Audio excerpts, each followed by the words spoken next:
We're going to get started in about 3 minutes, so hold tight.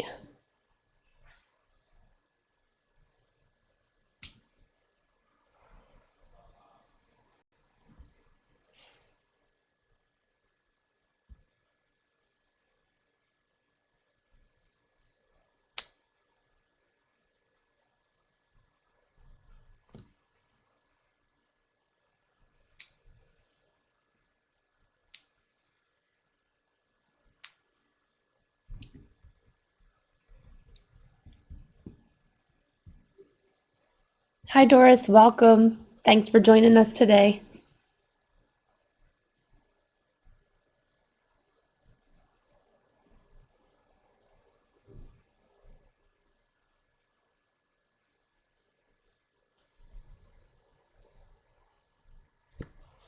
So we're down to the 2-minute mark. We'll get started right at 4 o'clock, everyone.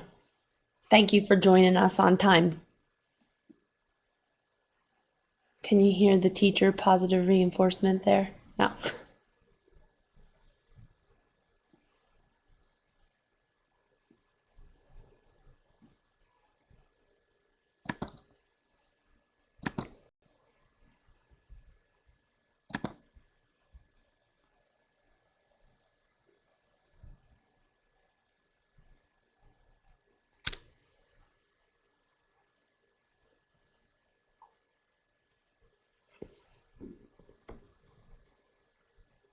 All right, we're down to the 1-minute mark and we'll get started.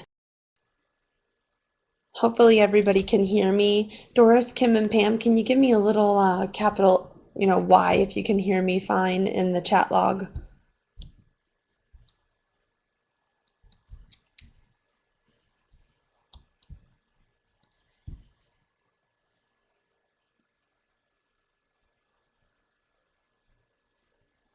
All right, perfect. So Kim hears us well. Doris can hear me and Pam can hear me. Perfect. All right, well, it is 4 o'clock and I feel like I know Doris. I'm not certain if I know Kim or Pam, but I'll introduce myself real quickly. My name's Dr. Kelly Grillo. I've been actually working as a volunteer at UCP Center, so I know the culture there and I've gotten to see the wonderful teachers there in action. I'm excited to present Creating a Technology Culture today for the UCP Institute, and we're recording today's session, so I felt like I should tell everyone that we are in fact recording. So at the bottom of your screen, you'll see web links, a little box there. Feel free to download those links. Since we're recording the webinar, you'll have access to this in the future. But in case you want to, kind of be a little bit interactive and take a look at some of the things that I've given you today, you can feel free to download those. We're going to get started with a poll today that I prepared for us to take a look at. I might know actually some of the answers to some of these questions because I've been in at least one of your classrooms before. So I've gone ahead and put the poll in there. If you can go ahead and cast your vote. And basically I'm asking you, how many days of the week do you use student engaged technology? So not that you're using it to demonstrate something, but the teacher is actually using it around the learning objective to engage with your students. Because I know when we come to webinars, everybody starts with a different, baseline. And depending on, where you are in the process of technology, I want to try to customize our learning for today. So thank you, Sandy, for joining us. And if everybody can go ahead and cast their votes, how many days during the week do you or do your students use technology engaged in learning? So not so much that you're using a whiteboard, but maybe that your students are touching it. And I'm going to broadcast our results here in a second. So everybody go ahead and vote.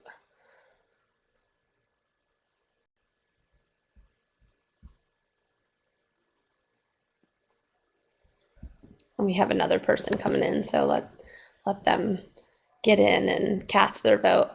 Hi, Kristen. Thanks for joining us. Go ahead and take a look at the poll that we're starting out with today. I'm just trying to take a baseline assessment of where you are with technology and how many days a week your students actually engage with technology. All right, so we have, okay, I'm going to broadcast our results. So this is going to make our learning, you're making me stretch, y'all. No. So you all are pretty much implementing. So I'm going to ask for you, if you're using technology at the student level 4 to 5 times a week, if you could write just a 1-sentence summary of what types of technology or what you're doing with that in the chat log, I'd love for you to do that at this time.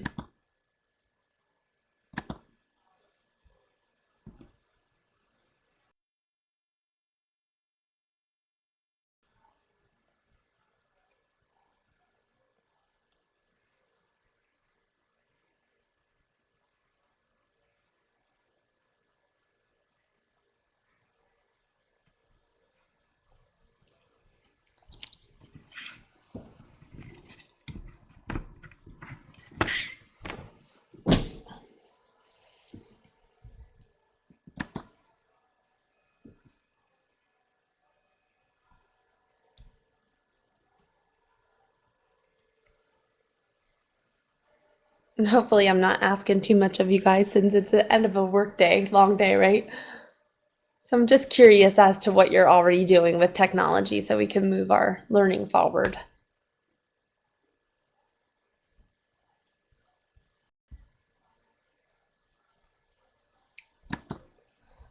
So what we're going to take a look at today is where we are in the journey, because technology is a journey. The other day I posted to Twitter that, you know, sometimes it's the simplest things that we do with technology that really makes us a master.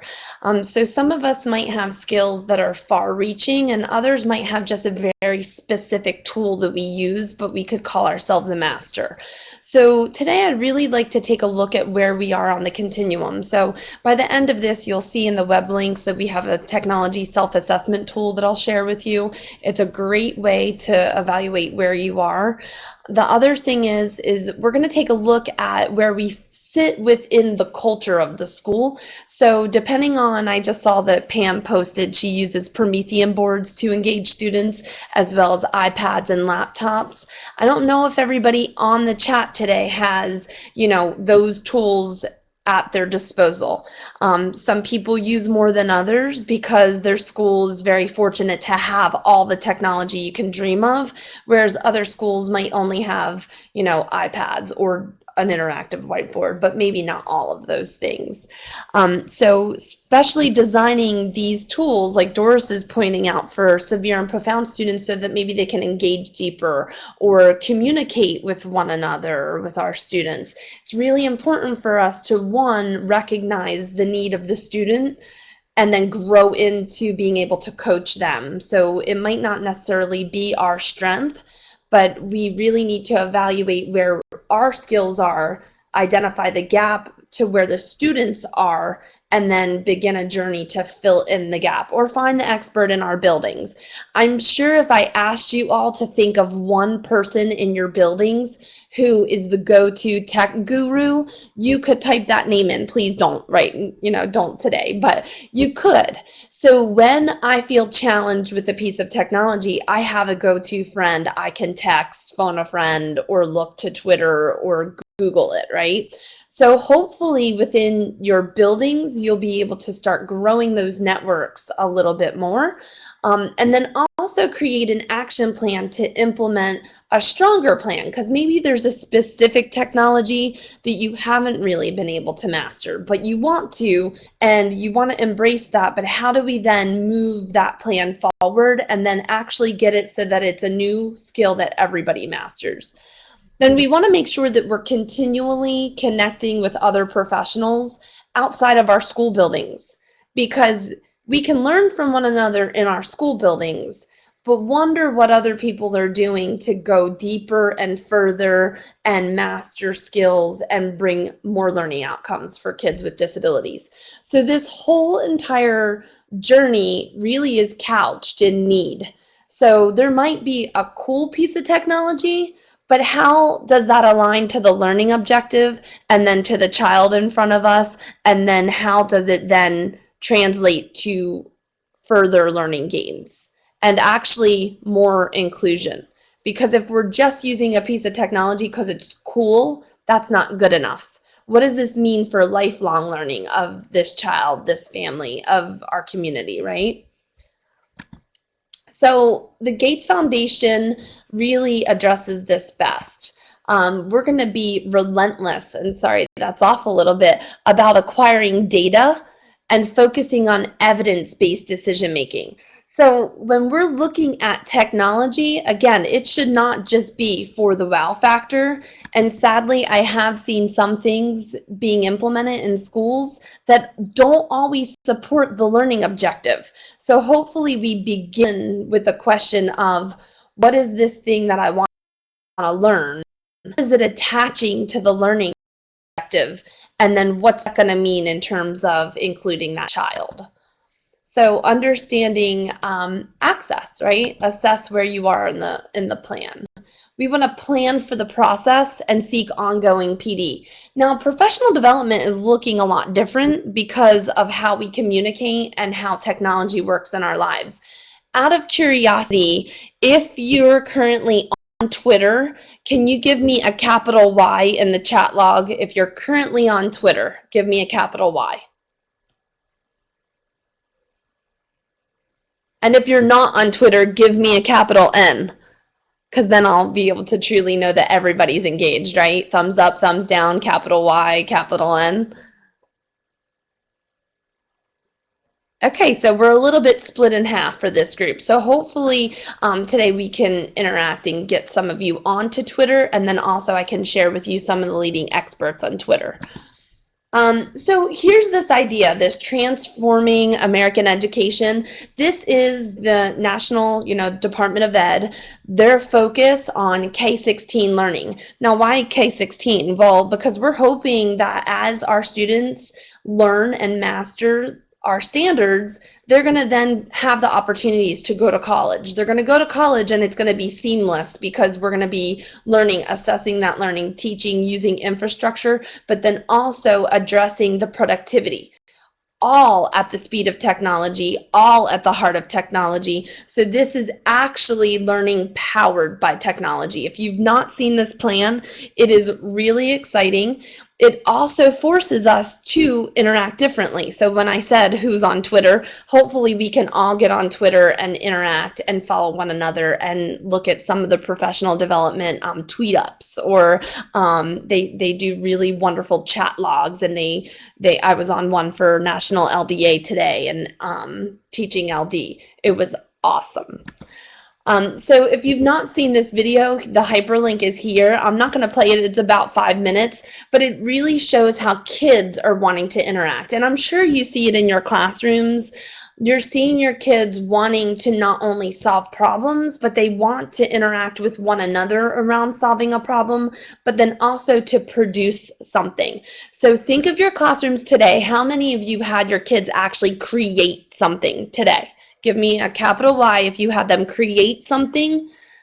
That could be, an electronic drawing. They've created a statement, some kind of writing, but they've actually created it where they were not asked a set formula, and then had to just produce an answer from that. But they actually had to take their own thinking and create something today.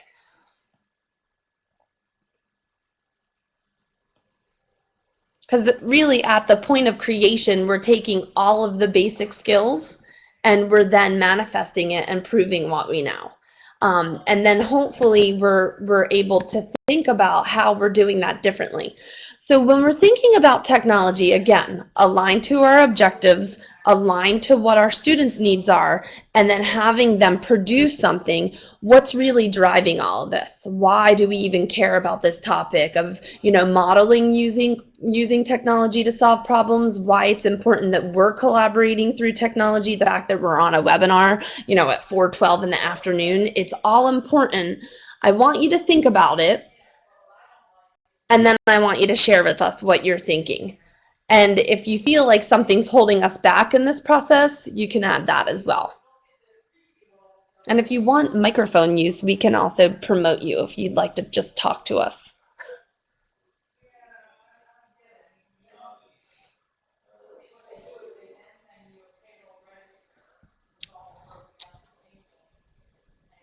So I'm going to move forward as you think about that, because what is really at the heart of it. So we're all Common Core adopted state this year. We've been Common Coring us to death, right? We've been talking about that.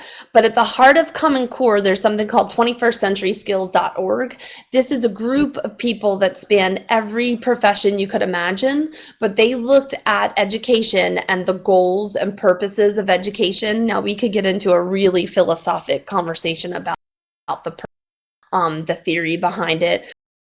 This graphic represents the idea that we want to have people that are learning and productive and have the ability to use technology, and they know basic core information, and then they have that life and career centered skills. Well, everything we do in education are those rings at the bottom of that graphic. So we have standards and assessment driving it.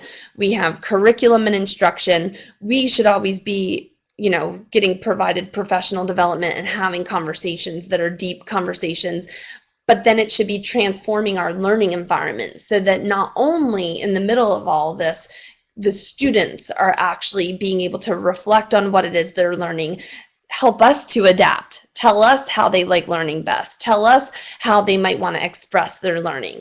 So that really gets into a whole nother driver behind this.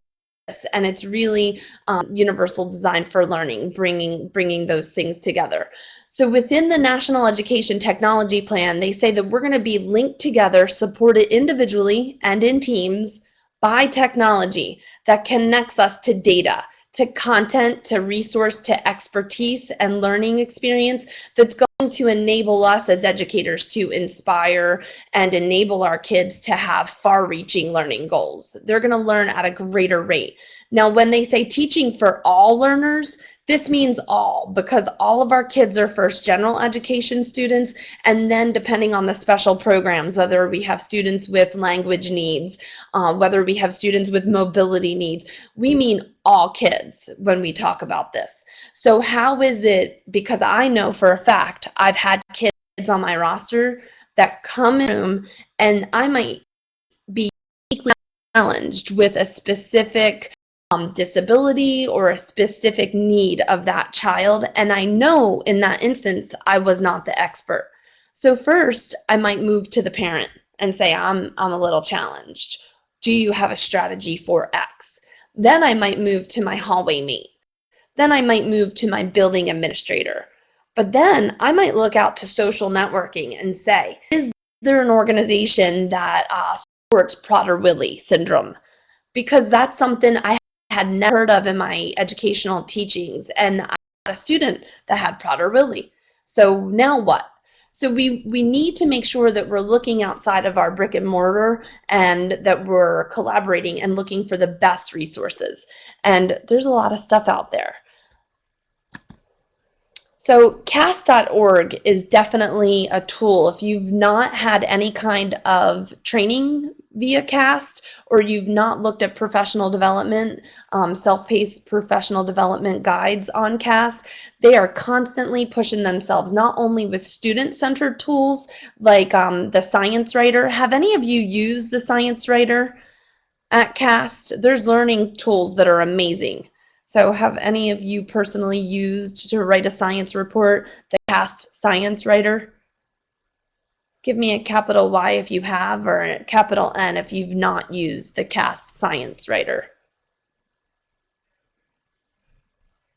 Because I know that in 4th grade, we take a look at writing assessments. So if you're in the elementary school, this might be an area where you might use the CAST Science Writer. It gives the students prompts, and it gives them the metacognitive approach to writing a science report. Now, I've also used this in a math lab where I walk the kids through the thinking of a math problem that was, supported by manipulatives and lots of, extra tools, but it walks them through those metacognitive approaches to solving problems. It is an excellent tool.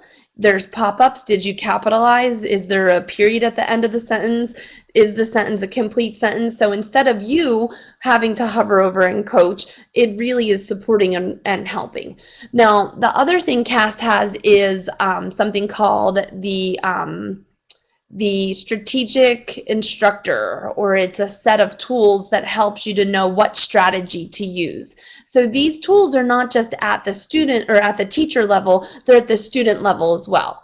So if you've not been to CAS lately, please go out, visit CAS, look at Universal Design for Learning, and you'll actually see a lot of wonderful materials there that both you and your students can utilize.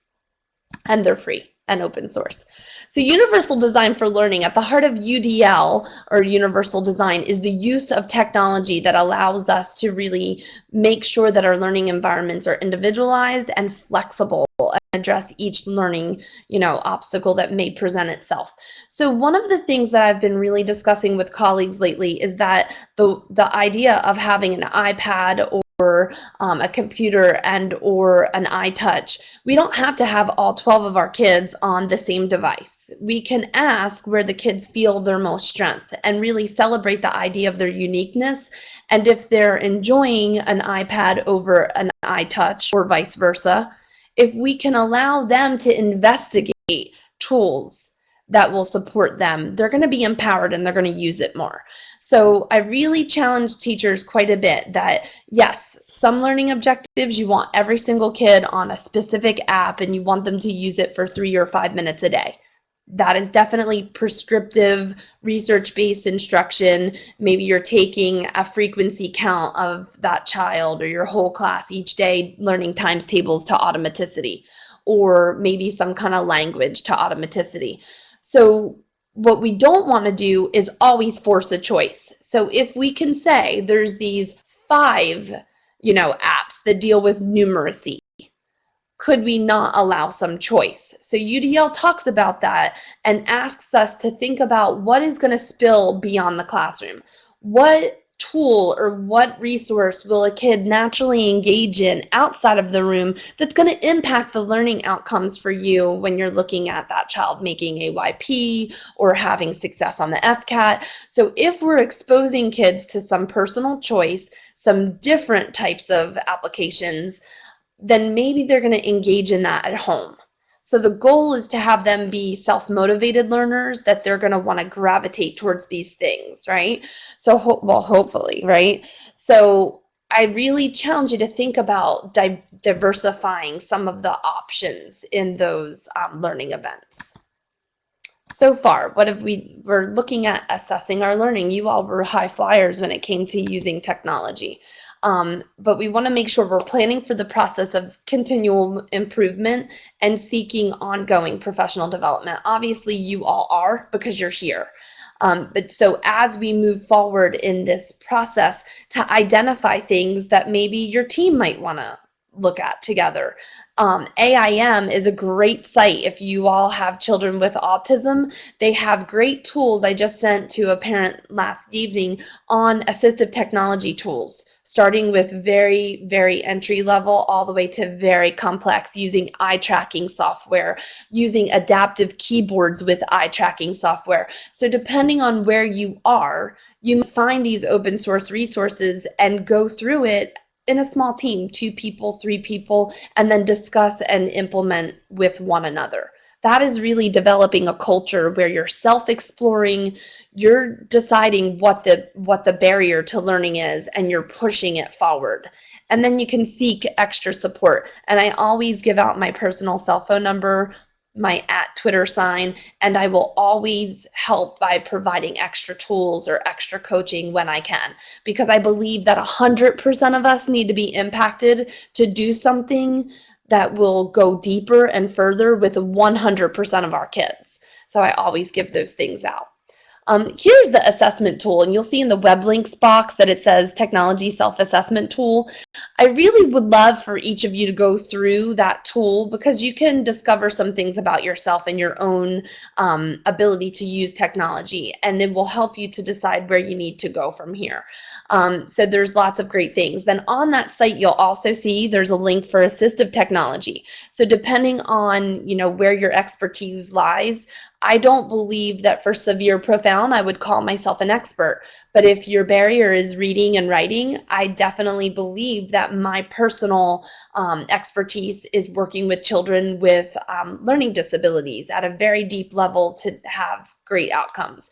So you might want to take a look at some of those things, because once you define where your expertise is and you make it very visible to your peers, your friends, your colleagues, they will then learn a lot more from you, and you will be able to learn from them because you'll know who the expert in what these things are.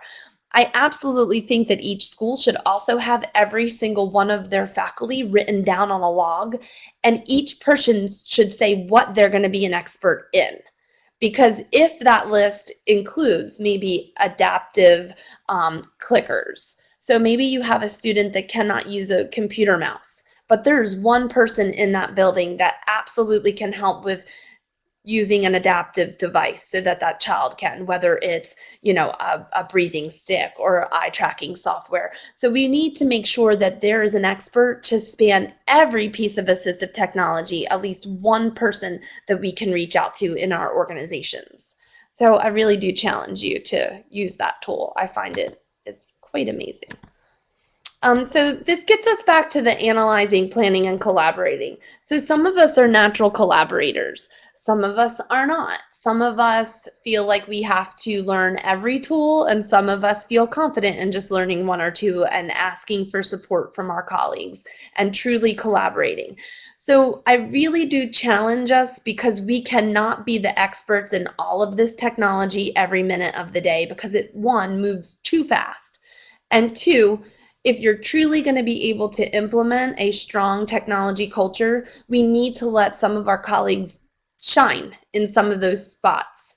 I said, I feel like I could come in and really do a good thing with text-to-speech and speech-to-text with my peers.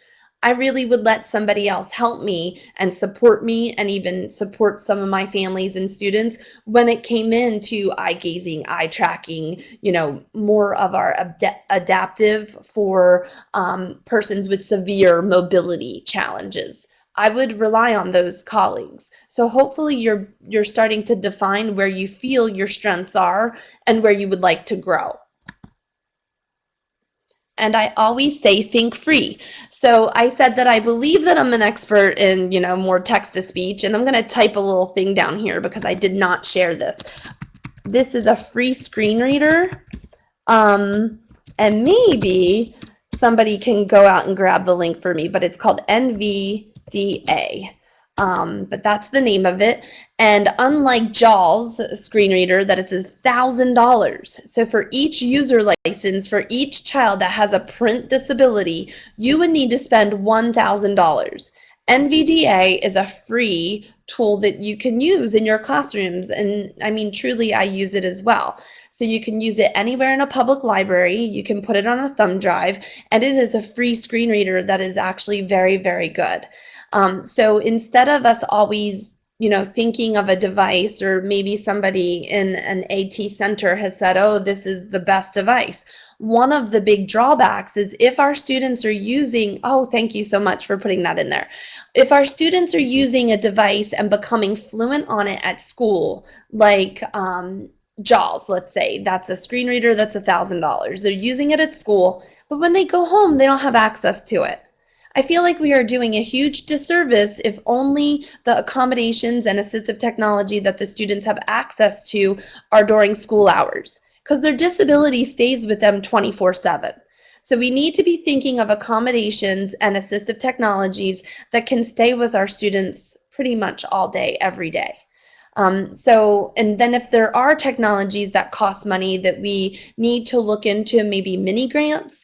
Right now, I know Florida CEC is providing mini grants. If you go to their website under awards and you scroll down to the bottom, it's called the Nancy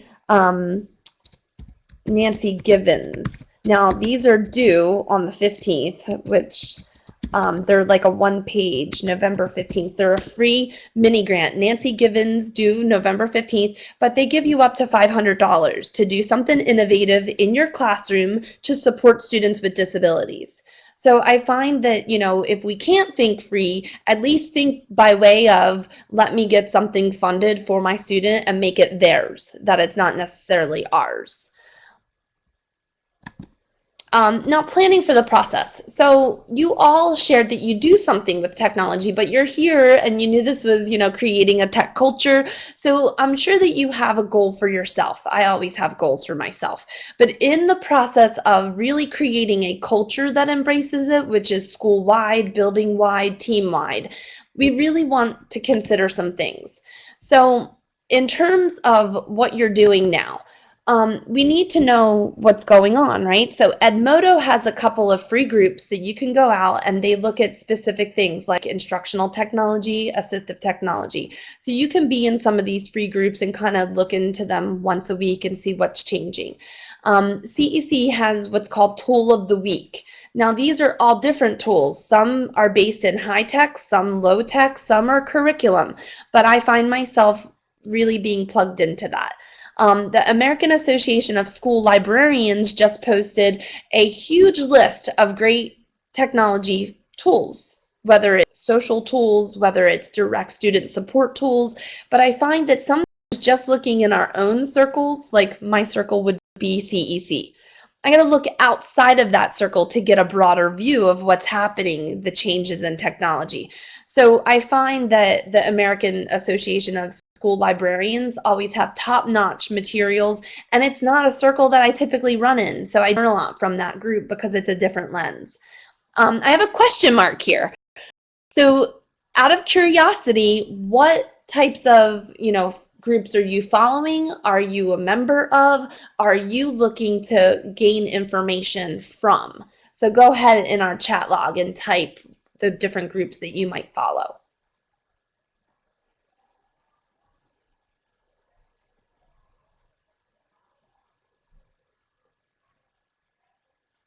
Accomplished teacher, NBCT, and sorry, I don't think I know what NBC, National Board Certified. Am I right? I might have a gold scar. Oh, yay! Thank you so much, Doris, for giving us that. Edmodo, you follow groups on Edmodo, great. Now, I follow a handful of groups on Twitter. I follow a group of school-based professionals. It's an organization. I can't reel off the acronym, so I'm sorry for that. But if you go find me on Twitter, you can look at all the folks that I'm following and find the ones that you're really interested. You'll see that I follow a ton of assistive technology groups. But I do follow school leaders because I want to know what school leaders are learning about special ed and about supporting all students. And sometimes I feel like I need to send them private messages to help educate them a little bit about our kids. So I try to cross-pollinate as much as possible, and I think it's important for us to have a different lens sometimes. So, and then I also follow free groups. Like for instance, the NSTA is the National Science Teachers Association. They have some free publications that I like to look at. Also the National Mathematics Teaching Association, NTCM. So when you're looking at groups, and also Nietzsche is the early childhood group, you want to try to find groups that have a lot of free materials as well. And then I always encourage you all to join a group because it's there where we get our closest deep ties to. I am very active with the Council for Exceptional Children, both at the Florida level and nationally, but I've built some of my best friends in these groups.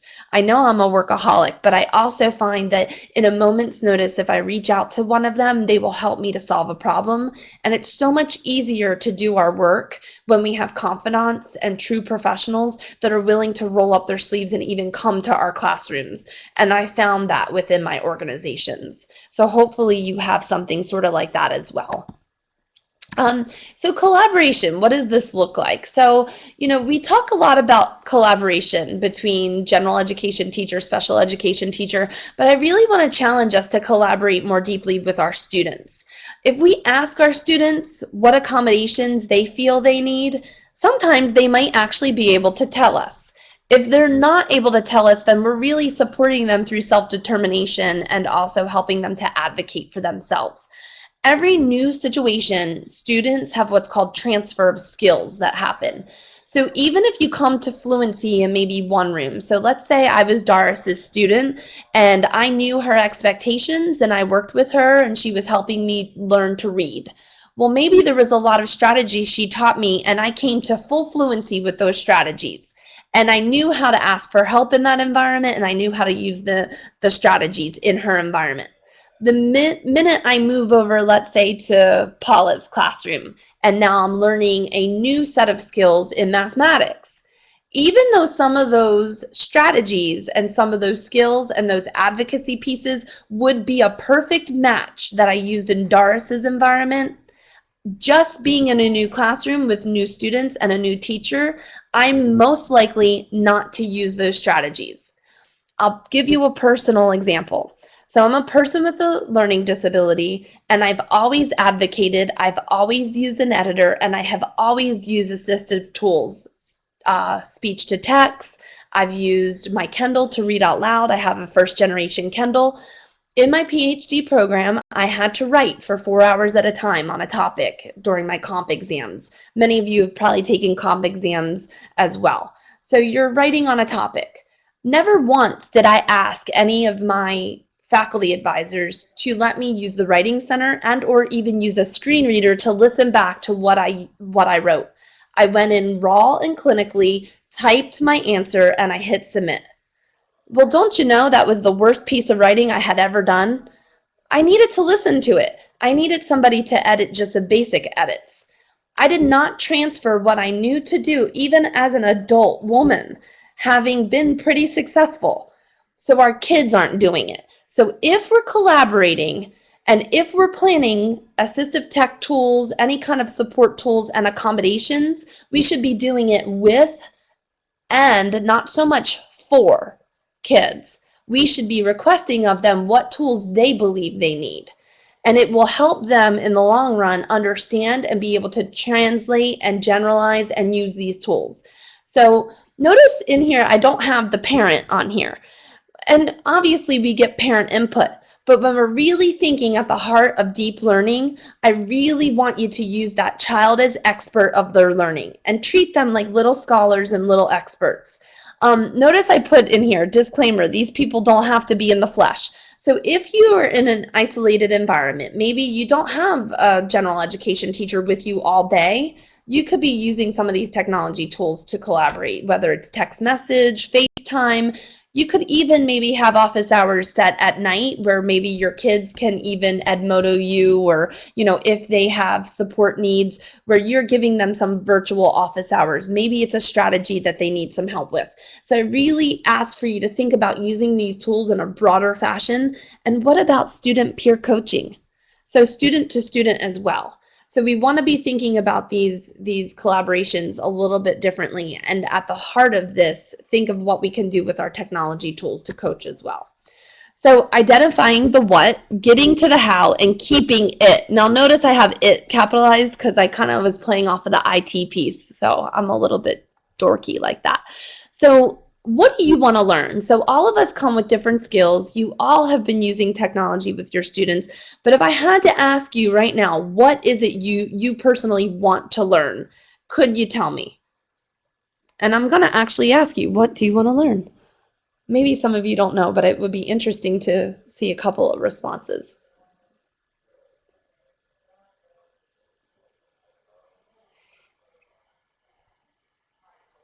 And Paula's typing in here, so hopefully she gives us something really awesome that we can problem solve together, because I love that.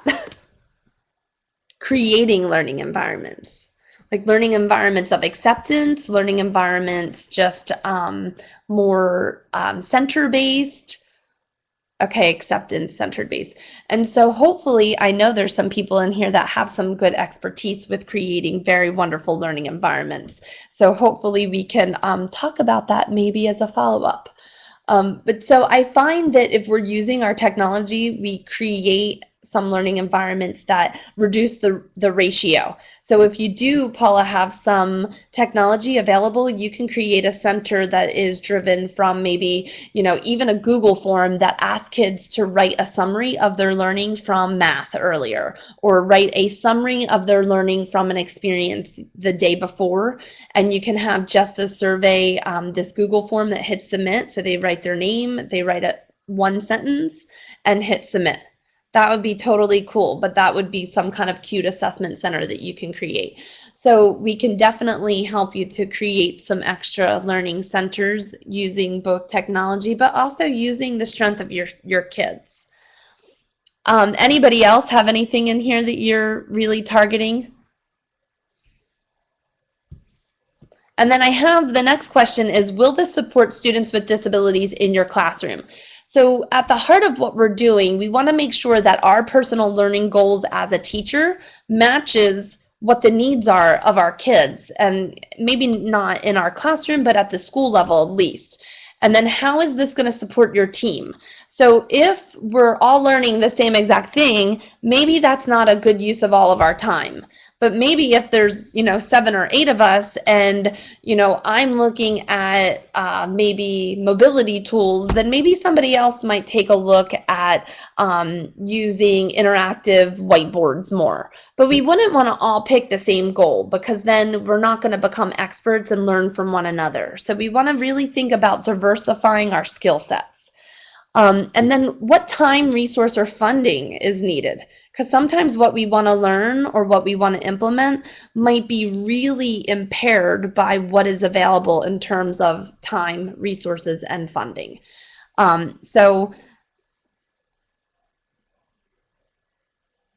Correct. So Doris, are you looking to maybe investigate ways to having more technology that would support your kids in even responding? I mentioned eye tracking software. I don't know if are you using eye tracking software there? I mean, I was reading something so cool last night using eye tracking software and controlling frequent responses. In the human language, we use words, high frequency words. You all know the Dolch words. So little, the, but, all these words, right? So some of our kids, if trained with eye tracking software to fluency, could have these words that they literally select to build sentences.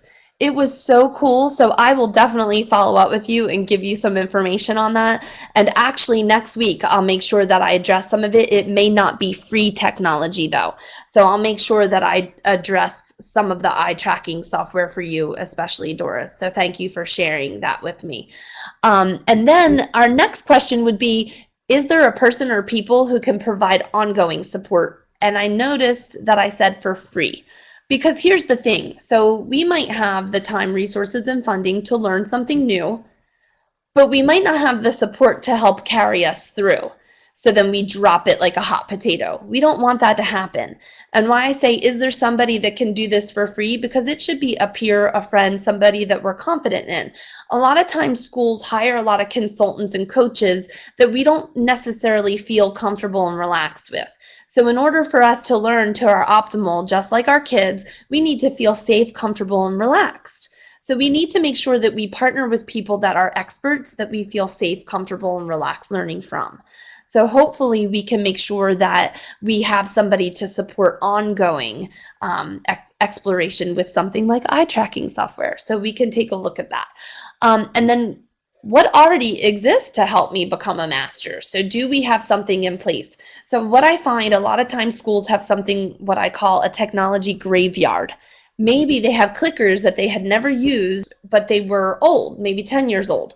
Could we reinvent a piece of old technology to do something that is very well needed? Like we used to use those old Palm Pilots. I know there's schools that have tons of equipment that it's sitting in the technology graveyard. So is there something in the graveyard that can do something that we want out of maybe a newer, better, faster piece of equipment, but could we learn that old thing and implement it? Because maybe it will still be a means to an end. I saw a wonderful wonderful demonstration of low-tech clickers. And the teacher used a magnetic board, and she just literally put dividing tape and put different answers on it, and they used a low tech response device. Well, it would be nice if all of our classrooms had high-tech response devices, but sometimes the low-tech ones work better or even, faster.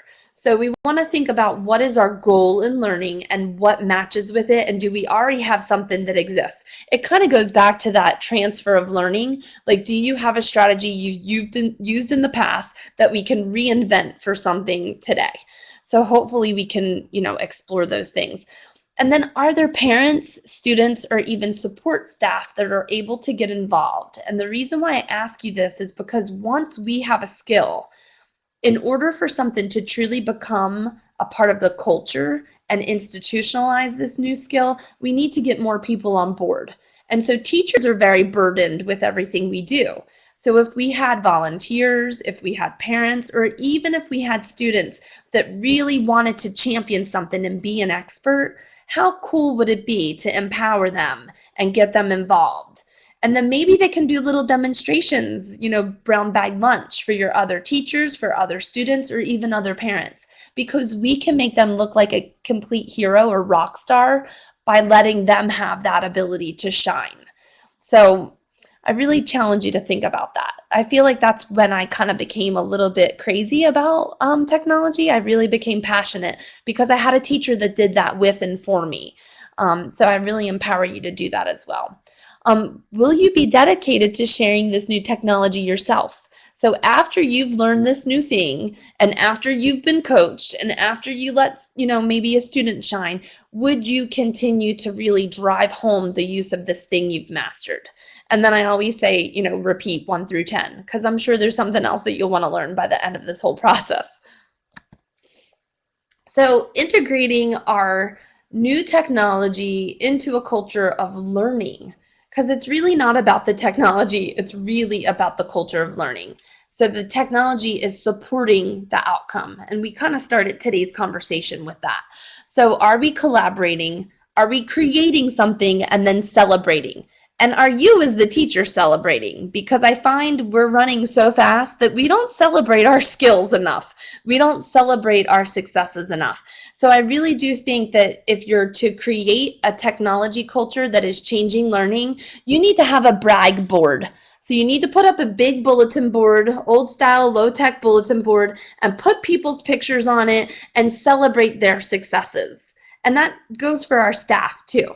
So it needs to be in a really public place, and it needs to celebrate our learning as triumphs, because it'll keep us motivated, because this stuff is not always easy. And Doris, the eye tracking piece, that's not going to be the easiest thing to come to fluency with, whether it's for yourself or even coaching your student not to give up on it. So we need a brag board. We need to celebrate their success using it. So here's kind of the revision of all this. We want to start small. We want to be really student-centered. We want to use free tools when we're able to. We want to really give a depth and breadth to this thinking and teaching so that it's moving the learning outcomes. And we want to move to that, move from the traditional of teacher-centered to transformational, where it's really student-centered with technology that's really meaningful to anchor those learning experiences. And again, collaborate, create, celebrate, and then I said delete and repeat. So I'm really true about that. I find that if we always say this is the best product we've ever created and we don't delete and try it all over again and create something new, even on the same exact topic. I took my students one time through a process, and I had them make glogsters. And then I said, great, these are beautiful. Now I want you to create the same exact content create a totally different end product. So write a paper about this, make a movie about this, do something completely different, but with the same exact content. And the reason why we want to do that is because we push our learning. So I find that we push ourselves, and if we're pushing ourselves and modeling it, our kids are going to push themselves, and then they'll learn really much deeper. All right, so technology is the ultimate carrot. And so for students, they engage naturally. I have a student that I taught last year that called me just recently and said, Dr. Grillo, this student is so motivated by the iPad, I can't give it to him or he won't do anything else. And I was like, okay, so how are you going to structure the use of the iPad then? And she's like, I don't know. He just throws the biggest tantrum. In the morning I have him do his literacy tiles on it, and then I can't get him to do anything else. And I was like, okay, well, let's structure the environment that he does literature tiles last on the iPad, and you have him go through his picture schedule for all day, and you reward him and say, because you did all these things without the tantrum, I'm going to give you 1 extra minute. He's motivated by the iPad. So why not create a reward system and give him a couple extra minutes on the learning device and have it be last? Don't give it to him first thing and then have him throw a tantrum and then punish. So I find that if technology is the motivator, let's use it to leverage what we want our kids to do. And that's just something I think when we have done this for a long time, it's an easy solution. But for my student, she really never thought to give them literature last on the iPad or the literature tiles. So for homework, I have to give you a takeaway, and we're going to open it up to questions. But so I really want you to think going forward. So do the self-assessment that's linked here. I really love to see where you are. And you really want to take a look at where you are. Identify what support you need or what one you want. Explore in a safe way with your team, maybe a hallway mate or somebody in your building or even somebody on Twitter. And as you are learning your new tool, be easy on yourself. And I know that seems crazy, but I find that all of you are very successful people. You've gone to lots of years of school. I find that our technology adopters at a high rate, they're much, much easier on themselves and forgive themselves for mistakes. They're not anywhere near as hard on themselves as people that give up the technology, that they abandon it. So I really beg of you to be easy on yourself and celebrate those little things that are successful and laugh with your kids about it. If it flops, laugh. And then say, hey, can somebody investigate for me how I can fix this? Or where do you think I went wrong? And go through out loud the think aloud problem solving. But if it's too frustrated, don't abandon it altogether. Just give yourself that, relief to be a little bit easy on yourself. Then partner with somebody that's already a master. Reflect and get support from them. Reflect with them. You can learn at a much deeper level if you're reflecting with someone else. And actually, Doris talked about National Board Certification. That's basically what that whole process is about. It's about really reflecting and reflecting deeply and getting feedback about those reflections. And look to Twitter and social media for more support. I really believe in those things. I absolutely love all of the tools I've been learning. And come back to the UCP Institute for Professional Development and Interaction and even more support ideas. Because we definitely can learn from one another. You all are experts at what you do, so we definitely should be learning from one another. And then obviously questions, and we'll open it up to some discussion. And I think our moderator can even give some microphone rights to you all if you'd like to just speak to one another as well. And then that's my personal cell phone as well. And then that's my Twitter, my @Twitter, and my personal email address.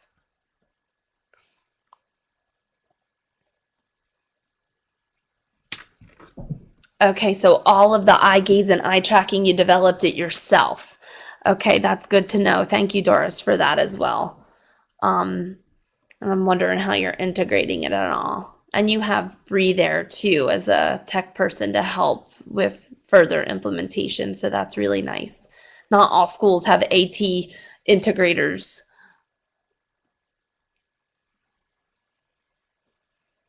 Yeah, if anybody wants the microphone, we can definitely have you ask any questions.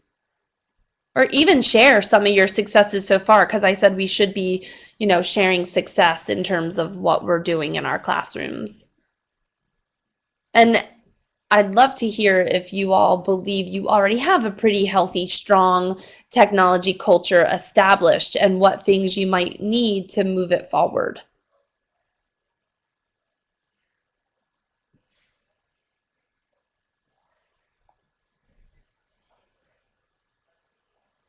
And then hopefully too that this was actually meaningful for you, because I want to make sure that it's meaningful for you as well.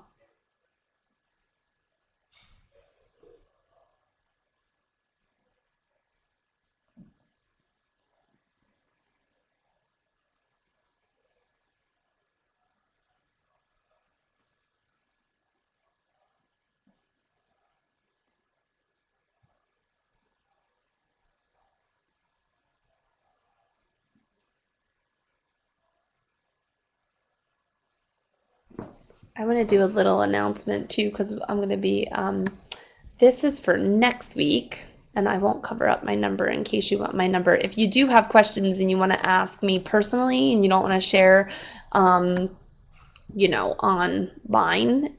feel free to follow me up with an email and or phone call. But next week on the 20th, we're going to take a look at free accessibility tools for the inclusive classroom. I'll have a whole bunch of things that really center around inputs and outputs. I will take a little bit closer look at the eye tracking piece, Doris, so that we can make sure we have those things on there. And then also we'll be taking a look at supports about reading, writing, listening, and speaking. And listening and speaking is addressed in our Common Core. You're very welcome. Thank you for your time, Paula. I really appreciate it.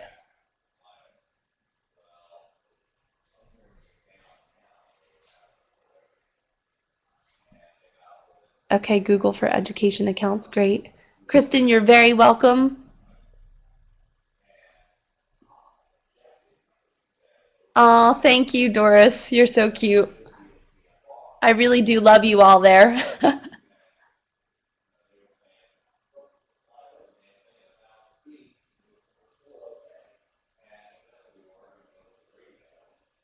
And hopefully you all feel like you've learned a little bit of something today, because I know that you're all high flyers. You're awesome teachers. You're very welcome, Ingrid. Thank you for joining us.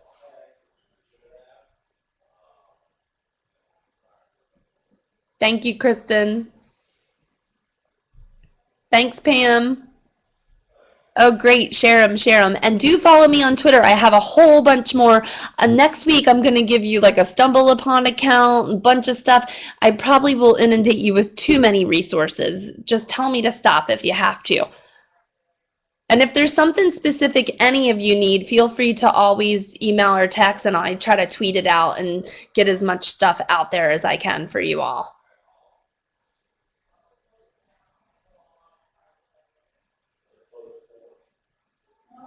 All right, I believe that wraps it up.